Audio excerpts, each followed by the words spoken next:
Hello students, कैसे हैं बच्चों आप लोग सब। बच्चों अब हम फेस टू फेस स्टडी करेंगे बिल्कुल बोर्ड में। हालांकि इससे पहले भी मैंने दूसरी क्लासेस के लिए बोर्ड पे पढ़ा चुका हूँ, लेकिन 11th के लिए ये मेरा पहला टॉपिक होगा बोर्ड से, है ना, बोर्ड पे। तो आज बच्चों हम स्टार्ट करने वाले, जैसा कि नेम आपने देख लिया है बोर्ड पे, वेक्टर्स, है ना। बच्चों हमारा फर्स्ट चैप्टर हो चुका था, सेकेंड चैप्टर भी हो चुका था, यूनिट्स एंड मेजरमेंट, ठीक है। और बच्चों थर्ड चैप्टर हमारा motion in a straight line, है ना, जिसमें हमको वन डायमेंशन में मोशन की स्टडी करनी है, ठीक है। लेकिन आगे पढ़ने से पहले, थर्ड चैप्टर पढ़ने से पहले बच्चों एक मैथमेटिकल टूल हमने बीच में पढ़ा हुआ था, डिफरेंशिएशन और इंटीग्रेशन हमने मैथमेटिकल टूल्स पढ़े हुए हैं। एक और मैथमेटिकल टूल्स है बच्चों वेक्टर्स, जो हमको पढ़ना बहुत जरूरी है, जो कि आपकी पूरी फिजिक्स में, है ना, अभी 11th में नहीं 12th में भी सब जगह काम आएगी, है ना। तो ये लॉ ऑफ फिजिक्स को कई जगह डिस्क्राइब करेगी, ठीक है। डेरिवेशंस को ग्रेटली सिंप्लीफाइड करेगी, क्योंकि ये वेक्टर क्या है, एक प्रकार का कैलकुलस है। ये वेक्टर कैलकुलस या वेक्टर अलजेब्रा होता है ना। वेक्टर हम इसके अंदर क्या पढ़ने वाले हैं, वेक्टर कैलकुलस, कैलकुलस और वेक्टर अलजेब्रा, वेक्टर अलजेब्रा ये पढ़ने वाले हैं बच्चों, ठीक है। तो आपने जो अभी तक अलजेब्रा पढ़ा है, यानी कि एडिशन, सब्सट्रैक्शन, मल्टीप्लिकेशन, डिवीजन, ये सब पढ़ा हुआ है, उसमें आप 3 + 2 5 और 5 - 3 = 2 सिंपल पढ़ते थे, है ना। लेकिन अब हम जो पढ़ने वाले हैं बच्चों, वेक्टर ये अलग ही तरह का मैथ्स है, ठीक है, जो डेरिवेशन में भी लगेगा आपको, ठीक है। और ये आपके मोशन की स्टडी में, चाहे वो हम मोशन की स्टडी करें, चाहे हम फोर्सेस के बारे में बताएं, चाहे हम मोमेंटम के बारे में बताएं, चाहे इलेक्ट्रिक फील्ड के बारे में बताएं, मैग्नेटिक फील्ड के बारे में बताएं, सारे के सारे फिजिक्स के कंसेप्ट वेक्टर इजी कर देता है। इसलिए हमारा वेक्टर पढ़ना बहुत जरूरी है, ठीक है। लेकिन यहाँ पे 3 + 2 5 है, वो तो ठीक है, लेकिन यहाँ पे हम अलग तरीके से इसको पढ़ेंगे। मतलब कि हमारा जो वेक्टर का एडिशन होगा, वेक्टर का सब्सट्रैक्शन होगा, मल्टीप्लिकेशन होगा, ये सब अलग तरीके से होगा। ये कैलकुलस ही अलग टाइप का है। तो बच्चों चलिए हम स्टार्ट करते हैं धीरे धीरे। सबसे पहले हम ये समझ लेते हैं कि वेक्टर्स कहाँ से आया, ठीक है, और इसकी जरूरत क्या पड़ती है, ठीक है। तो देख लेते हैं बच्चों, सबसे पहले स्टार्ट करते हैं हम। बच्चों आप जानते हैं कि नंबर्स, अगर मैं फिजिकल क्वांटिटी को की बात करूं, तो फिजिकल क्वांटिटी को कितनी तरीके से एक्सप्रेस किया जा सकता है ना। Physical quantity, physical quantity can be expressed as, कितने तरीकों से किया जा सकता है बच्चों। देखिए 3 तरीकों से हम करते हैं, है ना। करते तो कई तरीकों से हैं। फिजिकल हम क्वांटिटी के टाइप्स की बात नहीं कर रहे, वो तो हमने पहले ही देख लिया था कि 3 बेसिक टाइप्स होते हैं और टोटल 7 टाइप्स होते हैं, है ना। लेकिन हम यहाँ पे बात कर रहे हैं फिजिकल क्वांटिटी को कैसे एक्सप्रेस किया जा सकता है, ठीक है ना, कंसेप्चुअली और मैथमेटिकली। तो हम मैथमेटिकली की बात कर रहे थे, तो मैथमेटिकली में हमने देखा कि सबसे पहले आप जानते हैं कोई एक होता है नंबर, प्योर नंबर, ठीक है। सबसे पहले तो आप जानते हैं फिजिकल क्वांटिटी क्या होती है। फिजिकल क्वांटिटी जिसमें मैग्नीट्यूड हो और यूनिट भी हो। तो क्यू से आपने उसको डिनोट किया था NU, Q=NU, ये आपने फॉर्मूला लिया हुआ था, जहां पे n क्या होती थी, उस फिजिकल क्वांटिटी की न्यूमेरिकल वैल्यू, ठीक है ना, न्यूमेरिकल वैल्यू। और ये U क्या होती थी बच्चों, यूनिट, है ना, यूनिट, है ना। तो जिसमें मैग्नीट्यूड हो, यूनिट हो, है ना, उसको हम क्या बोलते थे बच्चों, फिजिकल क्वांटिटी होती थी। फिजिकल क्वांटिटी को हम ऐसे एक्सप्रेस कर सकते थे, जैसे कि डिस्टेंस है, डिस्टेंस को आपने लिख दिया 3 किलोमीटर, तो ये 3 और यूनिट इसकी किलोमीटर, है ना। तो ये बच्चों क्या है, फिजिकल क्वांटिटी हम ऐसे एक्सप्रेस करते थे। अब मैंने बोला कि मैग्नीट्यूड तो होता ही है सब में, बिना मैग्नीट्यूड के कोई फिजिकल क्वांटिटी नहीं होगी, ठीक है। तो ऐसे यूनिट, ऐसे नंबर जिनमें यूनिट ना हो, सिर्फ मैग्नीट्यूड बस हो, तो उसको हम बोलते हैं बच्चों प्योर नंबर। जैसे कि आपने पढ़ा हुआ था रिफ्रैक्टिव इंडेक्स, है ना, आपने क्या पढ़ा था बच्चों, रिफ्रैक्टिव इंडेक्स पढ़ा हुआ था, और रिलेटिव डेंसिटी पढ़ी हुई थी, रिलेटिव डेंसिटी, ठीक है ना। और इस तरीके से काफी आपने चीजें पढ़ी हुई होंगी, है ना, जिसमें सिर्फ मैग्नीट्यूड होगा और वो यूनिट लेस होगा, क्योंकि ये दोनों ही सेम क्वांटिटी, फिजिकल क्वांटिटी का रेशियो, और सेम फिजिकल क्वांटिटी का रेशियो जो होता है वो क्या होता है, यूनिट लेस होता है, ठीक है। तो ऐसे कई क्वांटिटी आपको मिली, फिजिकल क्वांटिटीज मिलेंगी, तो एग्जांपल के लिए मैंने आपको बता दिया, ठीक है। तो इस तरीके से प्योर नंबर होता है जहाँ 0.8, 1.0, 1.33 रिफ्रैक्टिव इंडेक्स होता था, है ना। ऐसे पावर फैक्टर, ठीक है, और बहुत सारी चीजें मिलेंगी, पावर फैक्टर अभी आप जानते ही नहीं, ठीक है। तो ये प्योर नंबर होते थे। दूसरे होते हैं बच्चों क्या है, स्केलर नंबर्स, दूसरे होते हैं क्या, स्केलर्स, ठीक है। स्केलर्स यानी कि आपने पढ़ा हुआ है स्केलर क्वांटिटी, जिसमें सिर्फ और सिर्फ क्या होता है, मैग्नीट्यूड होता है बच्चों, सिर्फ और सिर्फ क्या होगा, विच हैज ओनली मैग्नीट्यूड, ठीक है, यानी कि कोई वैल्यू होगी। मैग्नीट्यूड मतलब क्या, मैग्नीट्यूड मतलब हम यहाँ पे बात कर रहे हैं पूरे के पूरे 3 किलोमीटर को ही हम बोल रहे थे यहाँ पे मैग्नीट्यूड, है ना। यहाँ पे हमने जो बात की, यहाँ पे हमने बोला कि कोई यूनिट, अब यूनिट नहीं है तो इसका मतलब ये नहीं कि मैग्नीट्यूड नहीं है, ठीक है, वैल्यू है यहाँ पे, इसकी क्या है, वैल्यू है एक, ठीक है। तो यहाँ पे भी बिना मैग्नीट्यूड का तो होता ही नहीं है, हम बोल रहे हैं यहाँ पे मैग्नीट्यूड है लेकिन यूनिट के साथ है, ठीक है। तो स्केलर क्वांटिटी वो क्वांटिटी होती है जिनके साथ, उनकी न्यूमेरिकल वैल्यू के साथ साथ उसका यूनिट भी हो, ठीक है। तो scalars are those quantity which has only magnitude, ठीक है। और मैग्नीट्यूड जब भी हम बोल रहे हैं मतलब कि उसमें क्या है, उसके साथ यूनिट भी है, ठीक है। चलिए, लेकिन इसमें एक चीज नहीं है, वो क्या है, डायरेक्शन, है ना। जैसे कि हमने बोल दिया फॉर एग्जांपल मास, ठीक है, मास, मास क्या है, मास आपने बोला कि 3 kg। अब मार्केट में आप चीनी लेने जाते हो अगर मान लीजिए, है ना, तो चीनी लेने जाते हो तो आप ये नहीं बोलते कि भैया 3 किलो चीनी राइट साइड पे दे दीजिए, लेफ्ट साइड पे दे दीजिए, नॉर्थ डायरेक्शन में दे दीजिए, है ना, नीचे से दे दीजिए, ऊपर से दे दीजिए, ठीक है। तो ये नहीं होता है। तो मास में कोई स्पेसिफाइड डायरेक्शन नहीं है। तो मास में की यूनिट आप जानते हो केजी होती है, ठीक है, ऐसा यूनिट। तो मास क्या है, इसकी कोई डायरेक्शन नहीं है, इससे मैग्नीट्यूड है, यानी कि स्केलर क्वांटिटी है। इसी तरह से डेंसिटी, वॉल्यूम, ठीक है, डिस्टेंस, ये सारी की सारी आपको वैल्यू मिलेंगी, ठीक है ना, जो कि क्या कहलाएंगी, स्केलर्स होंगी, ठीक। अब बहुत ही इंपॉर्टेंट थर्ड चीज जिसको हम फिजिकल क्वांटिटी में फिजिकल क्वांटिटी इनसे एक्सप्रेस करेंगे वो है वेक्टर, जिसको हमको पढ़ना है, ठीक है। वेक्टर्स थोड़ा सा और अच्छे से लिख देता हूं इसको, वेक्टर्स, है ना। वेक्टर्स मतलब कि vector quantity, vector physical quantity. अब ये क्या होते हैं, ठीक है, ये क्या होते हैं, इसको समझना तो बहुत ही जरूरी भी है, और वेक्टर पूरा का पूरा आसान भी है। आसान है इसलिए तो हमारी टफ सी फिजिक्स को इजी कर देता है, मतलब कि हम डेरिवेशन देख के ही घबरा जाते हैं, लेकिन वेक्टर उसको इजी कर देता है, सिंप्लीफाई कर देता है, वो ग्रेटली सिंप्लीफाई कर देता है, ठीक है।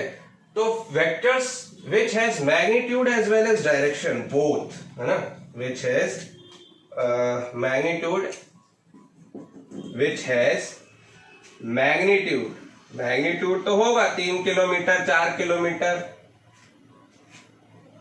ठीक है, 4 न्यूटन, 100 न्यूटन, 1000 न्यूटन, ठीक, which has magnitude as well as direction, जिसके साथ मैग्नीट्यूड भी हो और एक स्पेसिफिक डायरेक्शन भी हो। ऐसे नहीं होता यहां से जा रहा हूं, वहां से जा रहा, ये फोर्स यहां से लग रहा, वो फोर्स वहां से, ऐसा नहीं, एक स्पेसिफिक डायरेक्शन होगी, है ना। तो उसको हम बोलेंगे बच्चों वेक्टर क्वांटिटी। जैसे कि मैंने बोल दिया फॉर एग्जांपल फोर्स, ठीक है, फोर्स मैंने बोला कि फोर्स जो लग रहा है वो लग रहा है 10 Newton due east. 10 Newton due east मतलब कि दिस, सपोज अगर मैं ईस्ट इसको लूं, वेस्ट इस साइड और नॉर्थ इस साइड और साउथ इस साइड लूं, तो ड्यू ईस्ट। तो मैग्नीट्यूड क्या है यहाँ पे, 10 न्यूटन, वैल्यू हो गई 10 न्यूटन, है ना, मैग्नीट्यूड 10 न्यूटन, और डायरेक्शन क्या है, ड्यू ईस्ट, ठीक है। तो इस तरीके से फोर्स लग रहा है इस तरफ, है ना।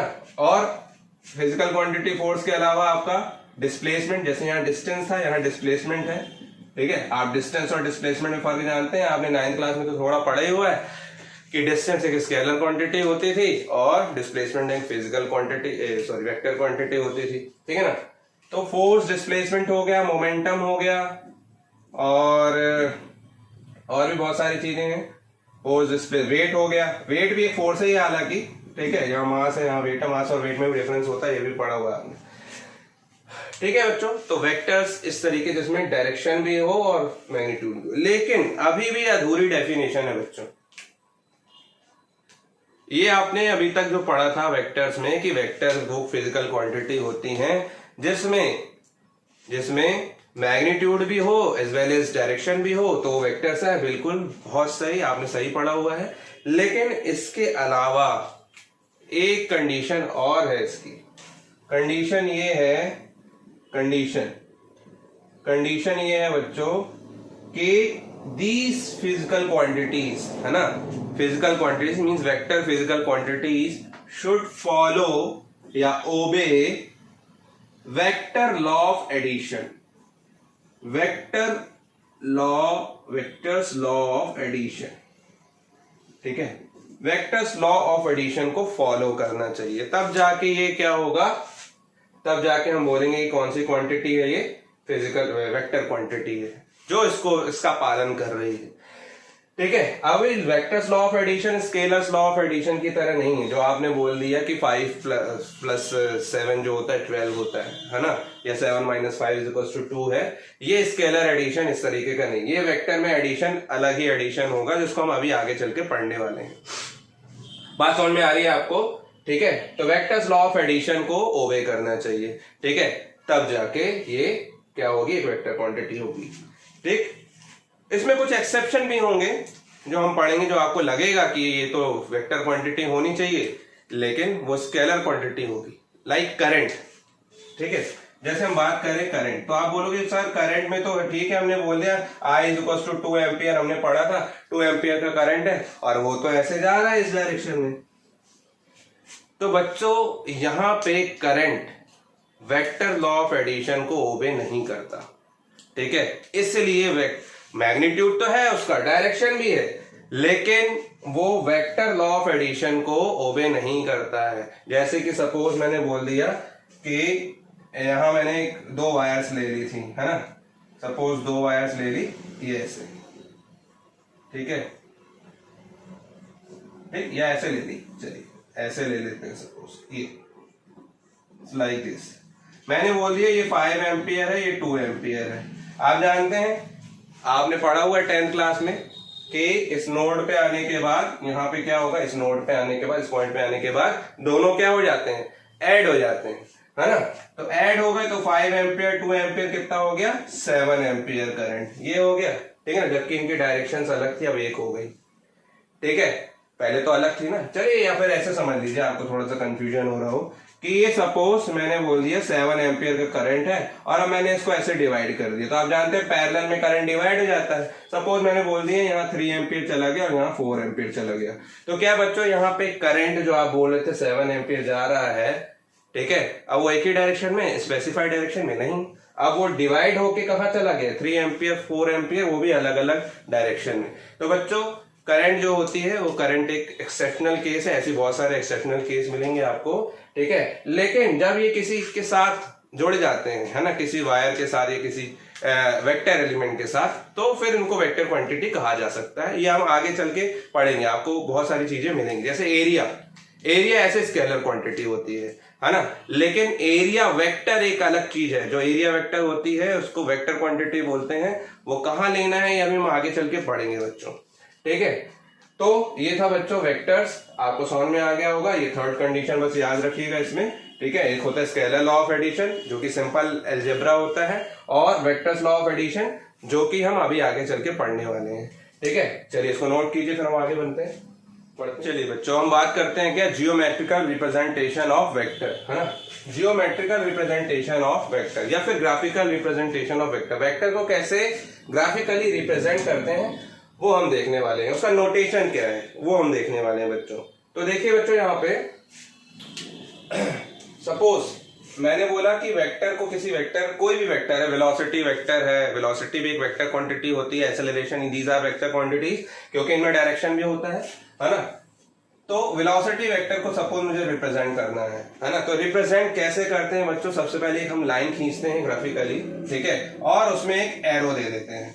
ठीक, लाइन खींचेंगे और क्या करेंगे, एरो दे देंगे। आप जानते हैं कोई भी एक लाइन है, मैंने बोला कि एक लाइन जो कि इन्फिनिटी से माइनस इन्फिनिटी से प्लस इन्फिनिटी तक, ठीक है, जा रही है, माइनस इन्फिनिटी से प्लस इन्फिनिटी तक। तो मैं इसमें मैग्नीट्यूड और डायरेक्शन देखने वाला हूँ, एम मैग्नीट्यूड और डी डायरेक्शन, है ना। तो ना तो आपको इसका मैग्नीट्यूड पता है क्योंकि माइनस इन्फिनिटी से प्लस इन्फिनिटी कहाँ है मुझे नहीं पता, इनफाइनाइट है ना, ना ही इसका डायरेक्शन पता है।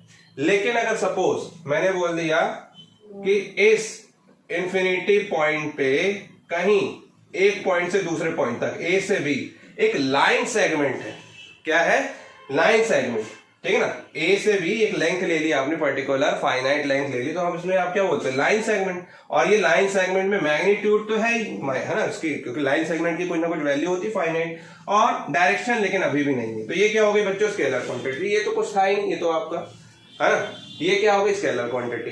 फिर उसके बाद आपने बोला कि इस लाइन सेगमेंट में भी ये जो ए से बी लाइन सेगमेंट है, अब मैं क्या कर देता हूँ, एक एरो खींच देता हूँ, है ना, एक एरो हेड मैंने ड्रॉ कर दिया। तो एरो ड्रॉ करने से अब इसमें मैग्नीट्यूड तो था ही लाइन सेगमेंट में, अब डायरेक्शन भी, तो अब ये बच्चों बन जाती है क्या, वेक्टर क्वांटिटी। तो इसी लाइन सेगमेंट को, वेक्टर को किससे रिप्रेजेंट किया जाता है ग्राफिकली, लाइन सेगमेंट से। तो देखिए मैंने एक लाइन खींच दी है और इसमें एक एरो हेड लगा दी है। एरो यहाँ पे भी लगा सकते हो, बीच में भी कहीं लगा सकते हो, आपको आगे ही लगाना है, ठीक है ना। कहीं आपको बुक में अगर बीच में लगा हुआ देखे तो वो भी वेक्टर ही है, ठीक है। तो ये बच्चों हम इसको क्या बोलते हैं, ये स्टार्टिंग पॉइंट होता है, इसको क्या बोलते हैं, स्टार्टिंग पॉइंट जो है इसको हम बोलते हैं, स्टार्टिंग पॉइंट को हम बोलते हैं टेल, है ना, या फिर ओरिजिन ऑफ वेक्टर। वेक्टर का ओरिजिन कहां से हो रहा है, यहीं से हो रहा है, ओरिजिनेशन कहां से हो रहा है, यहां से, ठीक है ना, स्टार्टिंग पॉइंट, ठीक। और ये है बच्चों फाइनल पॉइंट, जिसे हम पॉइंट ऑफ एप्लीकेशन भी बोल सकते हैं, है ना। तो इसको हम बोलेंगे एंड पॉइंट को, मतलब एंड पॉइंट को हम बोलते हैं क्या, टिप या फिर हेड। ये इसकी टिप है ना, ये क्या है, इसकी टिप या फिर हेड, ठीक है। और ये एरो बच्चों क्या बता रहा होता है, arrow represents direction of vector, direction of vector quantity, है ना। एरो क्या रिप्रेजेंट करता है, डायरेक्शन को रिप्रेजेंट करता है। लेकिन मैग्नीट्यूड को कौन रिप्रेजेंट करता है, the length of line drawn, है ना, जो लाइन आपने खींची है उसकी लेंथ है वो रिप्रेजेंट करेगी मैग्नीट्यूड को, रिप्रेजेंट्स मैग्नीट्यूड, ठीक है, मैग्नीट्यूड ऑफ अ वेक्टर, ठीक है। सपोज मैंने बोल दिया कि इसको मैंने बोल दिया कोई एक वेक्टर ए, ठीक है। और वेक्टर के ऊपर वेक्टर बताने के लिए कि वेक्टर है वो क्वांटिटी हम क्या लगा देते हैं, जैसे मैंने बोला एक वेक्टर क्वांटिटी, ये फोर्स आपने बोला, फोर्स एक वेक्टर क्वांटिटी है, ये क्या है, फोर्स, है ना।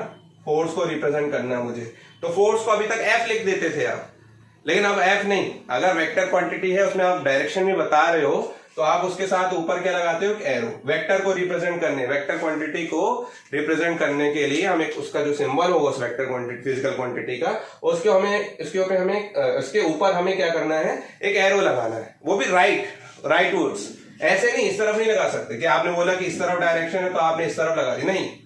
वेक्टर को रिप्रेजेंट करना है तो उस सिंबल के ऊपर आप सिर्फ राइट वर्ड्स, एक डायरेक्शन, एक एरो हेड बनाओगे आप, ठीक है, लाइन खींचोगे, एरो हेड बनाओगे उस पे, वो क्या कहलाएगा, वो एक वेक्टर क्वांटिटी होगी।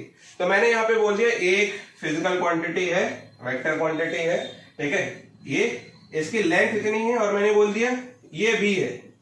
अब दोनों की डायरेक्शन तो सेम है, लेकिन मैग्नीट्यूड किसका है, इक्वल, ग्रेटर है, मैग्नीट्यूड ग्रेटर है बच्चों ए का, ठीक है। अभी मैंने मॉड क्यों लगाया, अभी हम आगे चल के बातें करते, समझ में आएगा आपको। यहाँ मैग्नीट्यूड क्या है, मॉड जो है एक्चुअली मैग्नीट्यूड को बताता है ना, मॉड किसको बताता है, मैग्नीट्यूड को।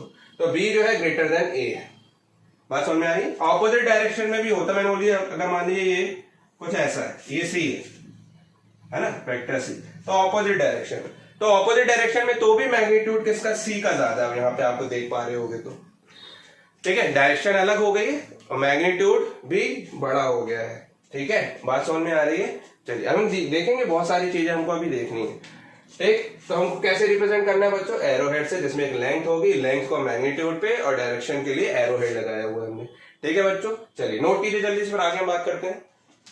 चलिए हो गया।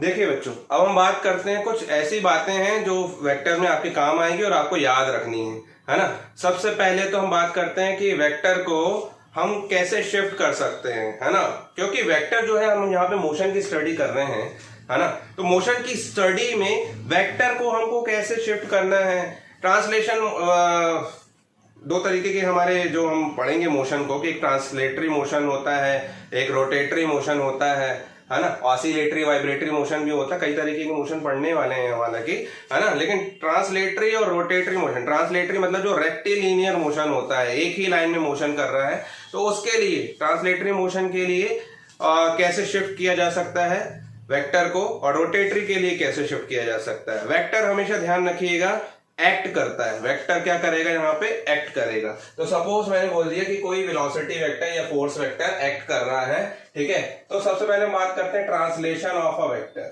फर्स्ट ट्रांसलेशन, या फिर जिसे हम बोल रहे हैं शिफ्ट, पैरेलल शिफ्ट, ठीक है, पैरेलल शिफ्ट, ठीक है। शिफ्ट तो हो रहा है लेकिन कैसे, पैरेलल, ट्रांसलेटरी मोशन कर रहा है रेक्टिलिनियर, उसी को हम पैरेलल भी बोलेंगे यहाँ पे, of a vector, of a vector, ठीक। देखिए बच्चों कैसे इसको रिप्रेजेंट करेंगे। मैंने बोल दिया सपोज एक वेक्टर है, मैंने बोल दिया ये वेक्टर ए, ये क्या है, वेक्टर ए, और मुझे इसका बिना प्लेन चेंज किए, मैंने बोला ये बोर्ड है, बोर्ड एक्स वाई प्लेन है, ये एक्स एक्सिस ये वाई एक्सिस, बिना इसका बोर्ड चेंज किए और बिना एंगल चेंज किए मुझे इसको शिफ्ट करना है, तो उसको क्या बोलेंगे, पैरेलल शिफ्ट। सपोज मैंने इसको यहाँ पे लाके यहाँ पे ऐसे यहीं शिफ्ट कर दिया, तो क्या अभी प्लेन चेंज हुआ, नहीं, बोर्ड का ही है ना। प्लेन चेंज होना मतलब सपोज मैंने वर्टिकल ले लिया, या फिर मैंने किसी दूसरी डायरेक्शन में लिया, इसका एंगल चेंज कर दिया, तो वो सही नहीं होगा। हमको ट्रांसलेशन ऑफ अ वेक्टर में पैरेलल शिफ्ट करना है बच्चों।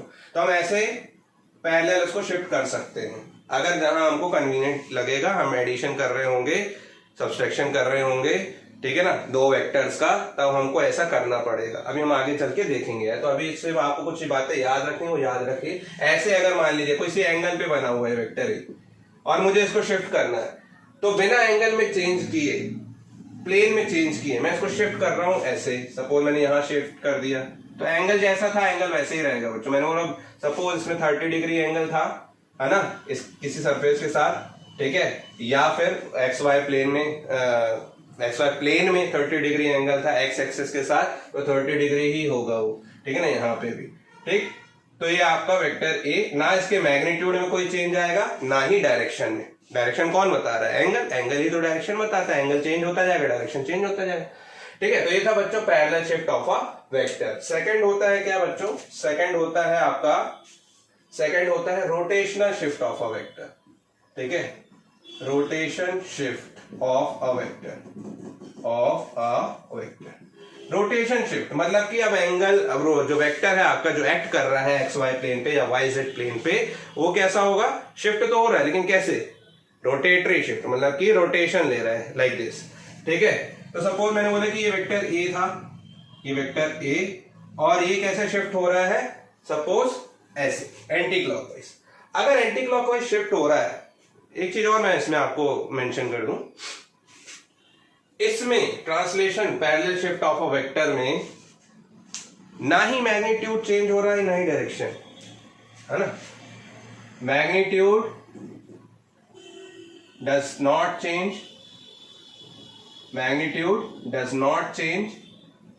डायरेक्शन डज नॉट चेंज, है ना, दोनों ही चीज चेंज नहीं हो रही है, तब ये ट्रांसलेशन और पैरेलल शिफ्ट हो रहा है, इसको हम बोल रहे हैं क्या, parallel shift of a vector.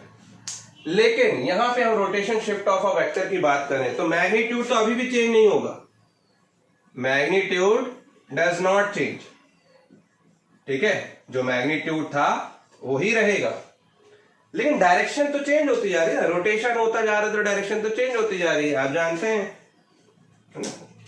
जानते हैं कि ये अगर मान लीजिए मैं इसमें ज्योमेट्री वो बना दूं, क्या कहते हैं, डायरेक्शन बता दूं आपको, तो ये ईस्ट, ये वेस्ट, ये नॉर्थ और ये साउथ होता है, और अभी ये किस डायरेक्शन में है, अभी ये डायरेक्शन में ईस्ट, नॉर्थ ईस्ट डायरेक्शन में, यहाँ पे नॉर्थ ईस्ट डायरेक्शन में, ठीक है। और अगर मैं इसको शिफ्ट कर दूं ऐसे और नॉर्थ वेस्ट डायरेक्शन में ले आऊं, है ना, मैं इसको शिफ्ट कर देता हूं कैसे, लाइक दिस, और यहां पे ले आता हूं नॉर्थ वेस्ट डायरेक्शन में, ठीक, वेक्टर ए को, तो क्या यहां पे मैग्नीट्यूड में कोई चेंज आया, नहीं, सिर्फ डायरेक्शन चेंज हो गई, नॉर्थ ईस्ट से नॉर्थ वेस्ट हो गई, ठीक है, रोटेशन शिफ्ट, मैग्नीट्यूड चेंज नहीं हुआ, तो इसको हम बोलते हैं rotation shift of a vector. लेकिन एक चीज इसमें आपको याद करनी पड़ेगी जो कि बहुत ही इंपॉर्टेंट है, अगर सपोज ये तो आपको समझ में आ गया, यही वेक्टर ए, ठीक है, अगर मैं इसको घुमा के वापस ले आऊं ऐसे, इसका डायरेक्शन में चेंज करके वापस ले आऊं इसी पोजीशन पे ऐसा, यानी कि 360 घुमा दूं मैं, 2 पाई एंगल, पाई रेडियन में कर लेता हूं, 2 पाई एंगल, तब भी इसके मैग्नीट्यूड में भी चेंज नहीं आया, अब तो डायरेक्शन में भी चेंज नहीं आया, शिफ्ट किया था आपने लेकिन डायरेक्शन में भी चेंज नहीं आया, है ना। तो ये क्या है बच्चों, ये फिर पैरेलल शिफ्ट हो जाएगा, ये क्या हो जाएगा, parallel shift of a vector. लेकिन हमने तो घुमाया उसको रोटेट करके ही था। तो एक चीज यहां पे ध्यान रखिएगा बच्चों, सबसे पहले कि जब हम रोटेशन शिफ्ट लेंगे, ठीक है, रोटेशन यानी कि रोटेटरी मोशन किसी ऑब्जेक्ट का ले रहे होंगे, उस पर वेक्टर लगा रहे होंगे, तो एंगल को हमको सिर्फ 0 से 180 के बीच में लेना है, 0 से 180 डिग्री के बीच में लेना है। मतलब कि ना तो रोटेशन 180 डिग्री, मतलब कि जो हम एंगल लेंगे दो वेक्टर्स के बीच का एंगल है ना, जो एक्ट कर रहा है एक ही प्लेन पे, ना ही वो एक ही प्लेन पे, ध्यान रखिएगा, ना ही वो 0 डिग्री से कम होगा, ना ही 180 डिग्री से ज्यादा होगा। 0 के बराबर 180 के बराबर हो सकता है या उनके बीच में हो सकता है ना।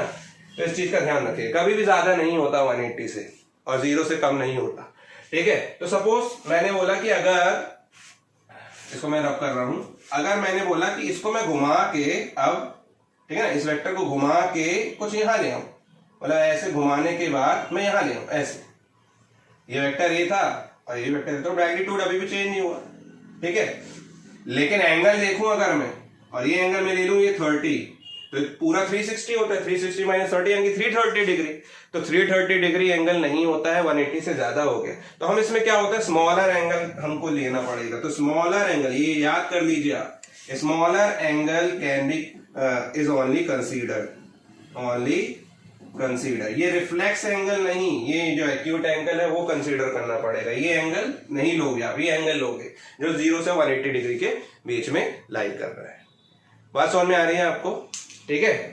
चलिए, एंगल ऑफ अ वेक्टर पे अब हम लास्ट में बात करते हैं, है ना। ये चीजें आपको अगर समझ में आ गई हैं तो उसको नोट कीजिए। और अब हम देखने वाले हैं कुछ टर्म्स, कुछ टर्मिनोलॉजीज और कुछ टाइप्स के कुछ वेक्टर्स के टाइप्स जो आपको आगे हमारे मैथमेटिकल टूल्स में यानी कि वेक्टर अलजेब्रा में काम आने वाला है, ठीक है। तो जल्दी से नोट कीजिए। चलिए बच्चों, देखते हैं कुछ कंसेप्ट हैं, टर्मिनोलॉजी और उनके कंसेप्ट हैं वेक्टर से रिलेटेड, है ना, जो आगे काम आने वाली हैं, लगेंगी हर जगह वेक्टर पे। तो सबसे पहला है, आपको मैं बता दूं, modulus of a vector. Modulus of a vector ये क्या होता है? सबसे पहले तो modulus of a vector, modulus मतलब मॉड। अगर मान लीजिए आपने बोला कोई वेक्टर है ए, ठीक है, और आपने उस पे ऐसे दो साइड में पैरेलल डंडी लगा दी, है ना, लाइन खींच दी, तो इसको हम बोलते हैं बच्चों मॉड ए। मॉड ए का मतलब ये होता है कि यहां पे सिर्फ और सिर्फ आप बात कर रहे हो मैग्नीट्यूड की, सिर्फ किसकी बात कर रहे हो, मैग्नीट्यूड। यानी मॉड किसको रिप्रेजेंट करेगा, मैग्नीट्यूड को। अगर मैं आपसे बोलूंगा कि इसका मॉड्यूलस ऑफ वेक्टर बताइए इस फोर्स का, है ना, तो आप उसमें यानी कि स्पेसिफाइड कर दिया है कि डायरेक्शन से हमें कोई लेना देने से मैग्नीट्यूड बताइए आप, ठीक है। तो मैग्नीट्यूड क्या होगा, जैसे मैंने बोल दिया कि फोर्स है आपका 10 न्यूटन ड्यू ईस्ट, है ना, और मैं आपको बोलूंगा मॉड बताइए, मॉड एफ। तो मॉड एफ का सिंपली मतलब है मॉड्यूलस ऑफ अ वेक्टर, और उसको आप सिंपल ऐसे भी लिख सकते हो, जब तक ऊपर वेक्टर लगा हुआ है मतलब उसमें मैग्नीट्यूड भी है, डायरेक्शन भी है। तो और मैंने अगर मान लो मॉड लगा दिया तो अब डायरेक्शन क्या हो जाएगी, डायरेक्शन हट जाएगी, है ना, डायरेक्शन क्या हो जाएगी, हट जाएगी ठीक है। अगर आपको ऐसा समझ में आ रहा है तो डायरेक्शन से कोई लेना देना नहीं है। तो वेक्टर एफ, अब डायरेक्शन ही नहीं है तो सिंपल एफ लिख दो। कितना लिखोगे, 10 न्यूटन, तो ये हटा दो। या फिर ऐसा लिखा होता -10, है ना, तो भी फिर ये माइनस भी हट जाता। मॉड तो आप जानते ही हैं, क्वांटिटी को माइनस क्या बता रहा होता, माइनस भी डायरेक्शन बता रहा होता है। यहाँ पे तो माइनस साइन क्या हो रहा होता है, डायरेक्शन बता रहा होता है। हर जगह नहीं बताता, जैसे चार्जेस हैं, चार्जेस में नहीं बताएगा। चार्ज आप लेते हो ना कि plus Q charge, minus Q charge, ये है ना, आप पढ़ते हो जैसे, तो चार्ज में नहीं बताएगा, चार्ज में प्लस माइनस डायरेक्शन नहीं, वो तो उसकी पोलैरिटी बताता है कि दो तरीके के चार्जेस होते हैं, है ना। तो हर जगह नहीं, डायरेक्शन कई तरीके से स्पेसिफाई की जाती है, इधर इंक्रीज और डिक्रीज, किसी फिजिकल क्वांटिटी में इंक्रीज हो रहा है, अगर मान लीजिए डिक्रीज हो रहा है तो उस इंक्रीज या डिक्रीज में भी प्लस माइनस लगाया जाता है। चलिए, तो F इज इक्वल टू आपने क्या लिख दिया, 10 न्यूटन। ये क्या होता है, मॉड्यूलस ऑफ अ वेक्टर, किसी भी वेक्टर का मॉड यानी कि मैग्नीट्यूड बताना। चलिए, सेकंड पॉइंट है बच्चों, क्या सेकंड पॉइंट होता है, इक्वल वेक्टर्स, है ना। सेकंड पॉइंट होता है, मतलब मैं बता रहा हूं, second point equal vector. Equal vectors वो वेक्टर्स होते हैं जिसमें मैग्नीट्यूड तो सेम हो, है ना, मैग्नीट्यूड एंड डायरेक्शन दोनों ही क्या हो, सेम हो, है ना, बोथ सेम होना चाहिए, है ना, बोथ शुड बी सेम। जैसे कि मैंने बोल दिया कि ये वेक्टर ए है और ये वेक्टर बी है। अब मैंने बोला डायरेक्शन सेम है, डायरेक्शन सेम का मतलब होता है एंगल सेम है दोनों के बीच में, यानी कि दोनों आपस में कैसे हैं, पैरेलल। डायरेक्शन सेम होना मतलब आपस में दोनों वेक्टर कैसे एक्ट कर रहे हैं, पैरेलल। यहां पे ध्यान रखिएगा, जितनी भी बातें हम करेंगे, ठीक है, वो दो वेक्टर्स जो साथ में एक ही प्लेन पे एक्ट कर रहे हैं, ठीक है, मतलब दो वेक्टर्स के बीच के कंपैरिजन की बात कर रहे हैं। इक्वल वेक्टर मतलब कि दो वेक्टर्स होंगे तभी तो हम बता पाएंगे कि इक्वल है कि अनइक्वल है, दो या दो से ज्यादा, ठीक है। तो दो वेक्टर्स है यहाँ पे ए और बी, और दोनों का डायरेक्शन सेम है और मैग्नीट्यूड भी कैसा है, लेंथ हमने दोनों बनाई हुई है सेम। तो ये क्या है बच्चों, रिप्रेजेंट करने का तरीका होता है ना, ये क्या है बच्चों, इक्वल वेक्टर्स, ठीक है, मैग्नीट्यूड भी और डायरेक्शन भी, और पैरेलल है, यानी कि इनको हम पैरेलल वेक्टर्स भी बोल सकते हैं। क्या बोल सकते हैं, पैरेलल वेक्टर्स, ठीक है। लेकिन पैरेलल वेक्टर्स में क्या होता है, पैरेलल वेक्टर्स में मैग्नीट्यूड जो है वो आपका चेंज भी हो सकता है, ठीक है। थर्ड पॉइंट हम पैरेलल वेक्टर देख लेते हैं, ठीक है। चलिए, ये आप जल्दी से नोट कर लीजिए, तो दूसरा बताता हूं मैं, स्क्रीनशॉट ले लिया कीजिए। थर्ड है बच्चों पैरेलल वेक्टर्स। देखिए थर्ड क्या है, पैरेलल वेक्टर्स, पैरेलल वेक्टर्स, है ना। पैरेलल वेक्टर्स क्या होते हैं, पैरेलल वेक्टर मैंने अभी आपको बताया, जिनके डायरेक्शन कैसे हो, सेम हो, मैग्नीट्यूड मैटर नहीं करता, इक्वल है नहीं है ना। लेकिन यहां पे क्या होगा, पैरेलल वेक्टर मतलब कि दोनों की डायरेक्शन क्या होनी चाहिए, सेम, मैग्नीट्यूड इक्वल हो। अगर इक्वल हो गया तो इक्वल वेक्टर्स कहलाएगा, ठीक है। अगर इक्वल हो गया मैग्नीट्यूड, मैंने बोला मॉड ए मॉड बी के इक्वल हो गया, तो यही पैरेलल वेक्टर आपका इक्वल वेक्टर्स कहलाने लग जाएगा, ठीक है। लेकिन अगर मान लीजिए नहीं है, लेकिन डायरेक्शन सेम है, मैग्नीट्यूड इक्वल नहीं लेकिन डायरेक्शन सेम है, तो भी पैरेलल वेक्टर्स कहलाएगा, ठीक है बच्चों। फोर्थ है एंटी पैरेलल वेक्टर्स। क्या है, anti parallel vectors. Anti parallel vector मतलब कि अब डायरेक्शन ऑपोजिट है ना। देखिए जैसे मैंने बोल दिया कि वेक्टर ए है और वेक्टर बी ये है, ठीक है, लाइक दिस, है ना। तो ये बच्चों ये क्या कहलाएगा, एंटी पैरेलल वेक्टर। मतलब कि इसकी एंगल अगर मैं बोलूंगा ये एंगल इस डायरेक्शन में है, तो ये कितने एंगल पे है, 180 डिग्री। तो जब दो वेक्टर्स के बीच में 180 डिग्री का एंगल होता है तो हम उसको क्या बोलेंगे, एंटी पैरेलल वेक्टर्स बोलेंगे। क्या बोलेंगे बच्चों, एंटी पैरेलल वेक्टर्स, ठीक है।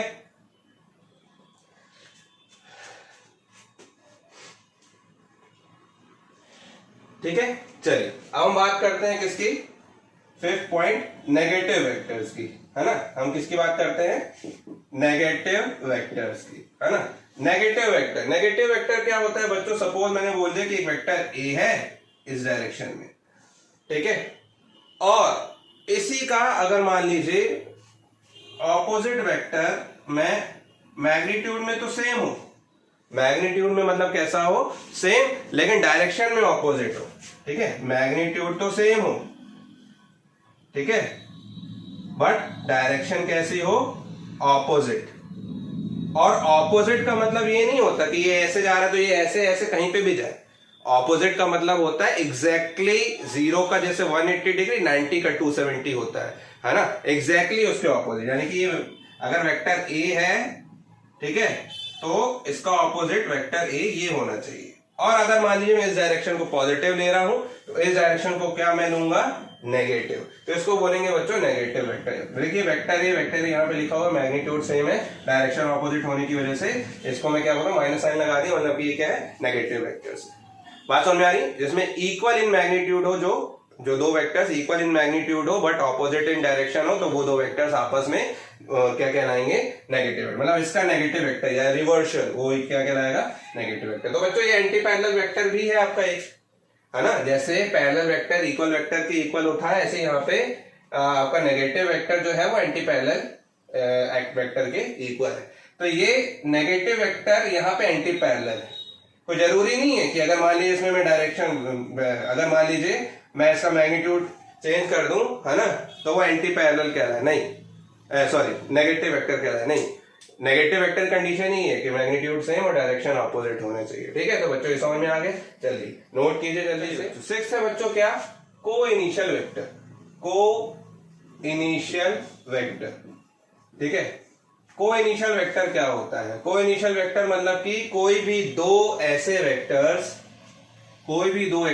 वेक्टर्स, ठीक है, जिनका इनिशियल पॉइंट यानी कि ये वाला पॉइंट कॉमन हो, कॉमन इनिशियल वेक्टर, तो इसको बोलते हैं को इनिशियल वेक्टर। तो मैंने बोला वेक्टर ए है और वेक्टर बी है, एक ही प्लेन पे लाई कर रहे हैं, एक्ट कर रहे हैं, ठीक है ना, और उनका जो टेल है वो कैसा है, कोइंसाइड है, ठीक है, या कॉमन है। तो हम क्या बोलेंगे बच्चों, ये दो वेक्टर्स कैसे हैं, को इनिशियल वेक्टर्स।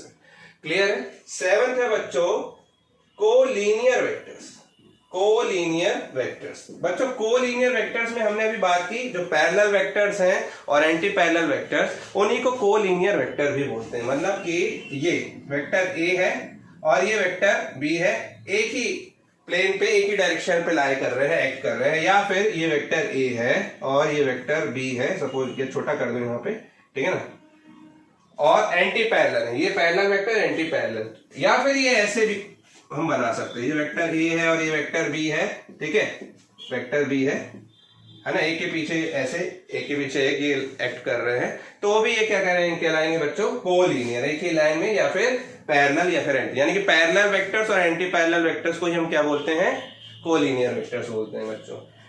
ठीक है, चलिए कुछ टर्म्स कंसेप्ट बता रहा हूं तो याद रखिए बस आपको, है ना, याद रखना है। फिर उसके बाद आता है बच्चों कोप्लेनर वेक्टर। क्या आता है, कोप्लेनर।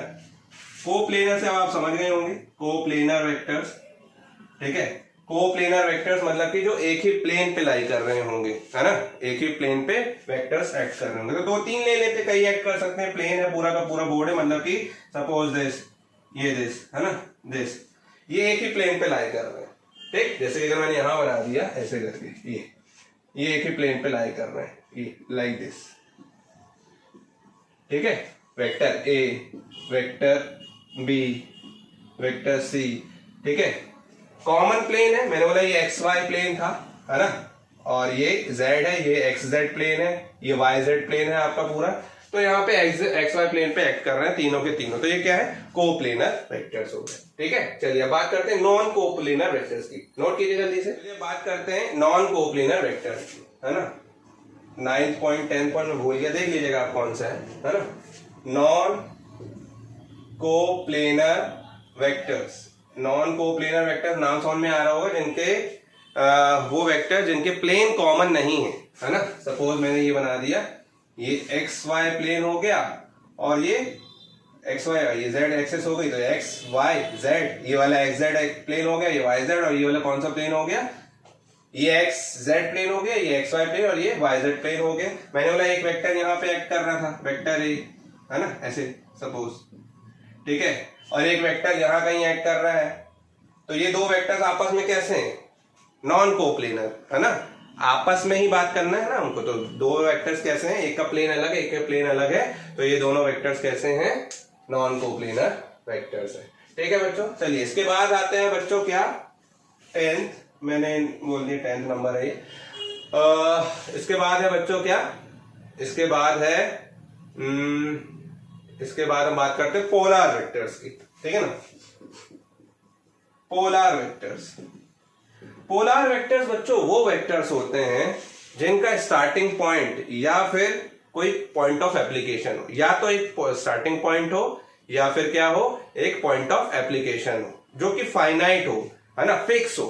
ठीक है, जैसे कि मैंने बोला फोर्स, फोर्स जो है उसका एक पॉइंट ऑफ एप्लीकेशन, यहां आप फोर्स लगा रहे हो, मान लो ये क्या लगा रहे हो, फोर्स एफ, तो ये इसका पॉइंट ऑफ एप्लीकेशन है। डिस्प्लेसमेंट, डिस्प्लेसमेंट का एक स्टार्टिंग पॉइंट होता है है ना। तो ये क्या कहलाते हैं बच्चों, पोलर वेक्टर्स या पोलर वेक्टर जैसे आप बोलते हो। तो ये है ना, इसका क्या होना चाहिए, फिक्स पॉइंट होना चाहिए एक, या जिस पे लग रहा है वो फिक्स होना चाहिए, या फिर जहां से निकल रहा है ओरिजिन हो रहा है वो फिक्स होना चाहिए। वो क्या कहलाते हैं, पोलर वेक्टर्स कहलाते हैं, ठीक है ना, फिक्स पॉइंट होता है जो।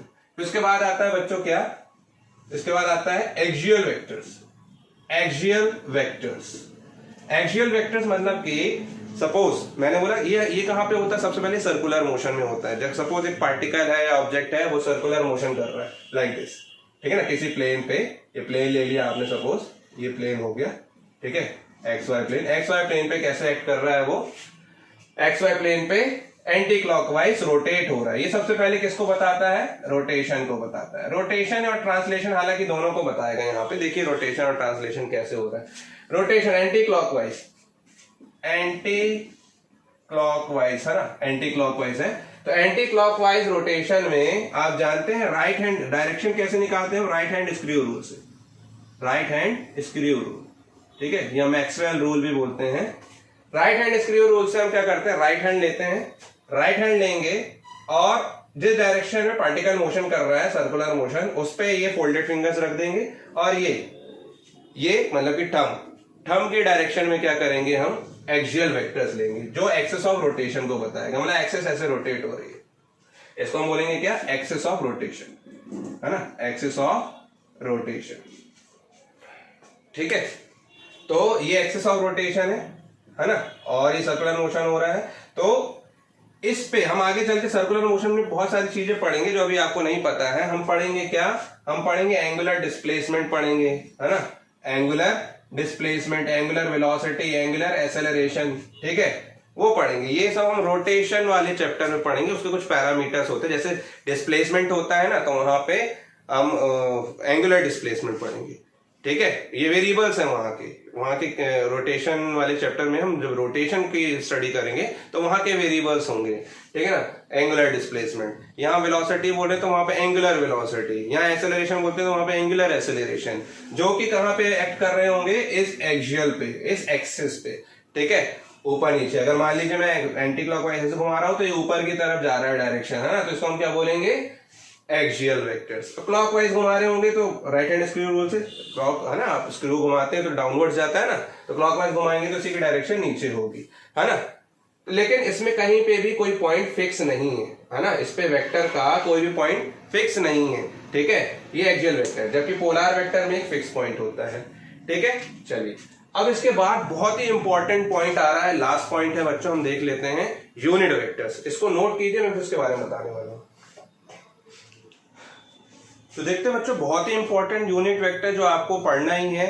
कोऑर्डिनेट सिस्टम में हम सारी मोशन की स्टडी जो है, या तो मोशन इन 1 डायमेंशन पढ़े या 2 डायमेंशन या फिर 3 डायमेंशन, है ना, उसके लिए हम कोऑर्डिनेट सिस्टम, कार्टेशियन कोऑर्डिनेट या रेक्टेंगुलर कोऑर्डिनेट सिस्टम लेते हैं, ठीक है ना।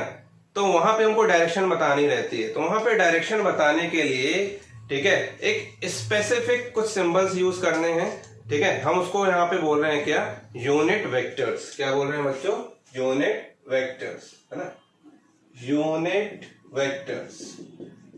सपोज मैंने आपको यहाँ पे यूनिट की हम बात कर रहे हैं, यूनिट मतलब कि यूनिट का मतलब होता है बच्चों यहाँ पे 1। कोई भी संख्या है 1 से मल्टीप्लाई तो होती है, वो 1 से डिवाइड होती है, और उसकी पार भी कुछ नहीं होती तो 1 होती है ना। तो यूनिट वेक्टर यानी कि हम ऐसा वेक्टर, एक ऐसा वेक्टर, ठीक है, जिसमें अगर मैंने बोल दिया वेक्टर ए, मैग्नीट्यूड भी हो और डायरेक्शन भी हो, मैग्नीट्यूड भी हो और डायरेक्शन भी हो, ठीक है ना। तो रिप्रेजेंट कैसे करते हैं, देखिए मैंने बोला कि वेक्टर ए, जब भी मैंने लिख दिया वेक्टर ए, तो आपको यहां पे एक चीज समझ में आ गई होगी कि मैग्नीट्यूड भी है इसका और डायरेक्शन भी है। मतलब कि मैग्नीट्यूड यानी कि मॉड ऑफ ए है मैग्नीट्यूड, और डायरेक्शन भी है। तो डायरेक्शन को रिप्रेजेंट करने के लिए साथ में हम क्या लगाते हैं, ये ए के साथ ऊपर कैप, ये क्या है, कैप, हम ए कैप बोल रहे हैं। और ये कैप क्या बता रही है ऊपर, ये कैप बता रही है बच्चों डायरेक्शन को। क्या बता रही है, डायरेक्शन को, है ना। और कौन सी डायरेक्शन यहाँ पे कहला रही है, यूनिट वेक्टर। ये क्या कहला रहा है, यूनिट वेक्टर। यहाँ पे ए कैप जो है, यहीं पे लिख दे रहा हूं, ए कैप जो है वो क्या है, यूनिट वेक्टर, यूनिट वेक्टर, ठीक है ना। तो यूनिट वेक्टर जो है वो किसी स्केलर कंपोनेंट का, मैंने बोला कोई वेक्टर ए है, उसका स्केलर कंपोनेंट है, स्केलर कंपोनेंट उसका डायरेक्शन बता रहा है ना। यानी कि 10 न्यूटन ड्यू ईस्ट, हमने बोला फोर्स क्या है 10 न्यूटन ड्यू ईस्ट, तो 10 न्यूटन ये और ड्यू ईस्ट ये बता रहा है ना। या फिर एक्स एक्सिस के अलोंग है, वाई एक्सिस के अलोंग है, जेड एक्सिस के अलोंग है, ये बता रहा है ना। तो ये क्या है unit vector, unit sorry vector A cap है यहाँ पे, सॉरी ए कैप क्या है यूनिट वेक्टर। ए कैप अगर मैं यहाँ पे निकालूं तो ए कैप क्या होगा बच्चों, ए कैप होगा vector A upon mod of A, है ना, vector upon modulus of vector. या फिर मॉड, अगर मान लीजिए मॉड लगा देते हैं वेक्टर में तो उसकी डायरेक्शन हट जाती है, तो हम उसको सिंपल ऐसे भी लिख सकते हैं ये ए, है ना। तो वेक्टर मतलब magnitude as well as direction, direction को कौन बता रहा है, यूनिट वेक्टर, ठीक है। तो सपोज मुझे rectangular coordinate Cartesian coordinate system लेना था, मैंने सेट ऑफ एक्सेस ले लिया एक्स वाई जेड, ठीक है, और मैंने बोला कि कोई वेक्टर है वेलोसिटी वेक्टर सपोज, तो वो एक्स डायरेक्शन में एक्ट कर रहा है ना, एक्स डायरेक्शन में एक्ट कर रहा है, तो मतलब कि मैंने बोला कि वो 3 किलोमीटर चल गया, तो ये 3 किलोमीटर, ये पॉइंट क्या है 3 किलोमीटर, ठीक।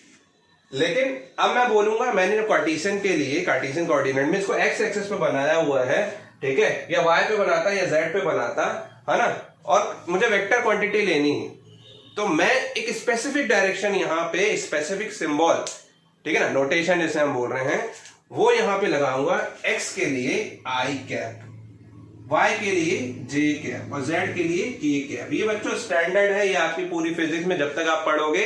आई कैप मतलब कि अगर मैंने लिख दिया 3 आई कैप, कोई वेक्टर है सपोज फोर्स का 3 आई कैप, तो आप समझ जाना कि वो किस डायरेक्शन को बता रहा है, मतलब कि फोर्स किस डायरेक्शन में लग रहा है, अलोंग एक्स एक्सिस लग रहा है। मैंने लिख दिया अगर मान लीजिए F is equal to -3 i cap, मतलब कि वो नेगेटिव एक्स डायरेक्शन की तरफ लग रहा है। और यही अगर मैं लिख देता, ये फोर्स जो है आपका वो लग रहा है 3 i cap plus 4 J cap, यानी कि अब ये एक्सिस पे नहीं, मतलब कि अलोंग स्ट्रेट लाइन नहीं, अब ये फोर्स जो लग रहा है इसके कंपोनेंट्स लग रहे होंगे दो जगह पे, मतलब कि प्लेन पे लाई कर रहा है, फोर्स पूरा का पूरा एक प्लेन पे एक्ट कर रहा है, 3 i cap plus 4 J cap, या फिर डिस्प्लेसमेंट वेक्टर ले लो, आपको इजी हो जाएगा। डिस्प्लेसमेंट कहां हो रहा है, या डिस्प्लेसमेंट कहां हो रहा है, डिस्प्लेसमेंट किसी एक प्लेन पे एक्ट कर रहा है ना, जिसके कोऑर्डिनेट्स क्या हैं 3i प्लस 4j। 3i मतलब कि ये ले लो आप, ठीक है ना, 3 किलोमीटर में ही ले लो, ये आई कैप है, और 4j यहाँ कहीं 4 किलोमीटर होगा, है ना, जे कैप होगा, यानी कि इसको हम यहां से पैरेलल खींचे, यहाँ पे फिर पैरेलल खींचे, तो ये 3 और 4 कोऑर्डिनेट हो गए। इसी को हम वेक्टर फॉर्म में लिखेंगे तो क्या लिखेंगे 3i cap plus 4j cap, ये क्या हो जाएगा एक डिस्प्लेसमेंट वेक्टर, है ना, ये सपोज दिस, ये डिस्प्लेसमेंट वेक्टर हो गया एस, ठीक, जिसका जो ओरिजिन से यहाँ पे, और ये 0 0 वेक्टर जो 0 0 जो गया ओरिजिन हो गया आपका, ठीक है। और अगर मान लीजिए मैं लिख देता सपोज मैंने कोई वेलोसिटी वेक्टर ले लिया होता 3k कैप, है ना, 3k कैप, ठीक है, तो 3k कैप मतलब कि क्या, k कैप मतलब कि z डायरेक्शन में, ये z डायरेक्शन में, है ना, z डायरेक्शन में y, अगर j i कैप लगा हुआ है यानी कि x along x direction, y j cap लगा हुआ है यानी कि अलोंग y डायरेक्शन, और k कैप लगा हुआ है यानी कि अलोंग z डायरेक्शन, और इसी में माइनस लगे हुए हैं तो उन्हीं के माइनस कोऑर्डिनेट ले लेंगे, मतलब कि x -3i लिखा हुआ है तो -i axis, -j axis, -y axis और -z एक्सिस, ऐसे करके हम ले सकते हैं, ठीक है। तो ये यूनिट वेक्टर्स हैं बच्चों, इस चीज को ध्यान रखिएगा, ठीक, ये यूनिट वेक्टर्स हैं। ये पूरा वेक्टर यूनिट वेक्टर बच्चों, ये पूरा कंसेप्ट यूनिट वेक्टर का हमको आगे तक पढ़ना है, इस पे हम जब मोशन इन स्ट्रेट लाइन पढ़ेंगे तो हमको ऐसे यूनिट वेक्टर लगाना पड़ेगा हर जगह, ठीक है, कई जगह पे जहां पे वो डायरेक्शन उनको स्केलर कंपोनेंट के साथ स्पेसिफाई करनी है ना। सपोज मैंने बोल दिया यहाँ पे एक वेक्टर है ए, जिसके कंपोनेंट्स x y z तीनों पे है ना, 3 डायमेंशन वो एक्ट कर रहा है, जैसे गैस का मॉलिक्यूल है है ना, उसी का वेक्टर ए ले लिया। वो क्या कर रहा है, 3 डायमेंशन एक्ट कर रहा है गैस का मॉलिक्यूल। तो आई ए x i cap plus a y j cap plus a z k cap, है ना, स्केलर कंपोनेंट साथ में डायरेक्शन, स्केलर कंपोनेंट साथ में डायरेक्शन, ए जेड स्केलर कंपोनेंट यानी कि साथ में, मतलब कि एक कंपोनेंट वेक्टर ए का ए एक्स एक्स डायरेक्शन में, ए वाई वाई डायरेक्शन में और ए जेड जेड डायरेक्शन में एक्ट कर रहा है ना। तो उस कंडीशन में बच्चों, जैसे कि सपोज मैंने बोल दिया ये हम ऐसा बना देते हैं, ये और ये, है ना, या फिर इसको ऐसा यहाँ पे लाइक दिस, है ना, और ये हमने ऐसे बना दिया ये, और इसमें हम कोऑर्डिनेट सिस्टम ले लेते हैं, है ना। रेक्टेंगल आप जानते हो 3 डायमेंशन है, 3 डायमेंशन में कोऑर्डिनेट सिस्टम आपका ये वाला हो गया एक्स एक्सिस, ये वाई एक्सिस और ये क्या हो गया जेड एक्सिस। तो ये वाला है ना बच्चों, इसको हम ओरिजिन कंसीडर कर रहे हैं। इस ओरिजिन से ये वाला वेक्टर, मतलब कि इस कॉर्नर से वो कॉर्नर, है ना, इस रोम के ऑपोजिट डायगोनल कॉर्नर पे, ठीक है, ये क्या है वेक्टर ए एक्ट कर रहा है, जिसमें scalar component a x i cap plus a y j cap plus a z k cap की डायरेक्शन में एक्ट कर रहा होगा। तीनों ही डायमेंशन क्योंकि यहाँ पे कवर कर रहा है। यहाँ से देखिए ये एक्स कवर कर रहा है ना, यहाँ से ये वाई कवर कर रहा है और यहाँ से ये जेड कवर कर रहा है। बात समझ में आ रही है। तो ये यूनिट वेक्टर मतलब क्या रिप्रेजेंट करता है, एक वेक्टर का स्केलर कंपोनेंट्स के साथ डायरेक्शन, है ना, डायरेक्शन को बताएगा, आई कैप जे कैप के कैप, ठीक है बच्चों। इसी में अब वेक्टर का एडिशन सब्सट्रैक्शन मल्टीप्लिकेशन, है ना, ये हमको डिवीजन नहीं होता, सिर्फ एडिशन सब्सट्रैक्शन मल्टीप्लिकेशन। और मल्टीप्लिकेशन भी 2 तरीके से होता है यहाँ पे। मल्टीप्लिकेशन को हम प्रोडक्ट बोलते हैं, एक होता है डॉट प्रोडक्ट और एक होता है क्रॉस प्रोडक्ट। इसके अलावा बच्चों एक वेक्टर और होता है नल वेक्टर, वो भी देख लीजिए। नल वेक्टर देखिए क्या होता है, नल वेक्टर, है ना, या फिर हम बोल रहे हैं क्या जीरो वेक्टर। जीरो वेक्टर बच्चों आपने पढ़ा था क्या, एक्सेलरेशन, है ना, आपने ग्राफ पढ़ा था। अगर वेलोसिटी टाइम ग्राफ हम देखें, वेलोसिटी टाइम ग्राफ, तो आपने जब ऐसा ग्राफ बनाया तो आपने बोला कि क्या पार्टिकल स्टेशनरी नहीं, आपने बोला वेलोसिटी कांस्टेंट है। यहाँ पे वेलोसिटी क्या थी, कांस्टेंट। अगर वेलोसिटी कांस्टेंट थी मतलब पार्टिकल तो चल रहा है, वेलोसिटी कांस्टेंट है तो क्या हुआ, पार्टिकल तो चल रहा है ना। तो पार्टिकल चल रहा है लेकिन वेलोसिटी कांस्टेंट यानी एक्सेलरेशन क्या था, जीरो, ठीक है। तो नल या जीरो वेक्टर जिसमें मैग्नीट्यूड तो कुछ हो, सॉरी मैग्नीट्यूड क्या हो, जीरो, मैग्नीट्यूड क्या हो, जीरो हो, लेकिन डायरेक्शन आर्बिट्री हो। डायरेक्शन क्या हो, आर्बिट्री। आर्बिट्री मतलब कि कुछ भी ले लो आप डायरेक्शन। क्यों, क्योंकि अगर मैं बोलता स्पीड बताइए या फिर हाँ स्पीड बताइए, तो आप स्पीड को तो आप क्या बोलते हैं, अगर कोई पार्टिकल स्टेशनरी है ना, पार्टिकल अगर मान लीजिए मैं बोल रहा हूं कोई स्टेशनरी पार्टिकल है, स्टेशनरी पार्टिकल, तो स्टेशनरी पार्टिकल की स्पीड आपने बोल दी क्या, जीरो। लेकिन वेलोसिटी जीरो नहीं बोलोगे, क्योंकि वेलोसिटी में मैग्नीट्यूड तो होता है, डायरेक्शन भी होती है। स्पीड तो आपने बोल दिया मैग्नीट्यूड, स्पीड में मैग्नीट्यूड बताना होता है, मैग्नीट्यूड जीरो है। लेकिन वेलोसिटी में तो मैग्नीट्यूड के साथ डायरेक्शन भी है, तो डायरेक्शन आपने बोल दिया, वेलोसिटी का मैग्नीट्यूड तो जीरो, डायरेक्शन क्या होगी, आर्बिट्री, कुछ भी लेना पड़ेगा, शो करना पड़ेगा हमें, है ना। तो आप क्या लिखोगे, वेलोसिटी अगर मान लीजिए वेक्टर ए है तो आप उसको कैसे रिप्रेजेंट करोगे, जीरो, मैग्नीट्यूड और डायरेक्शन ए, है ना, या आई कैप, जे कैप, के कैप, ये जो भी आप लिखना चाहोगे, है ना। या फिर इसी को हम जीरो के आगे ऊपर ये वेक्टर लगा देते हैं, है ना। तो ये क्या कहलाता है, जीरो वेक्टर। जैसे यहाँ पे एक्सेलरेशन जीरो है, लेकिन एक्सेलरेशन जीरो है मतलब उसका मैग्नीट्यूड जीरो है, इसलिए जीरो है, ठीक है। क्या है, वेलोसिटी तो है ऑब्वियसली कांस्टेंट, किसी ने पार्टिकल मूव तो कर रहा है वो, ठीक है। लेकिन एक्सेलरेशन क्या होता है, एक्सेलरेशन होता है स्पीड में चेंज। वेलोसिटी कांस्टेंट होने की वजह से मैग्नीट्यूड तो जीरो हो गया, मैग्नीट्यूड तो जीरो हो गया, लेकिन डायरेक्शन हमारी हमको उसकी आर्बिट्री लेनी पड़ेगी। इसलिए हमने ए वेक्टर को क्या लिखा, जीरो वेक्टर, यानी कि यहाँ पे एक एक्सेलरेशन एक नल वेक्टर या फिर जीरो वेक्टर है, ठीक है। ऐसे रिप्रेजेंट करेंगे हम उसको, ठीक है बच्चों। तो बच्चों ये बहुत ही इंपॉर्टेंट क्या कहते हैं वेक्टर की टर्मिनोलॉजी थी, जिसमें हमने लास्ट में यूनिट वेक्टर पढ़ा, ठीक है। तो बहुत ही इंपॉर्टेंट था वो भी, सारी टर्मिनोलॉजी इंपॉर्टेंट थी लेकिन यूनिट वेक्टर आपको काफी जगह काम आएगा, ठीक है।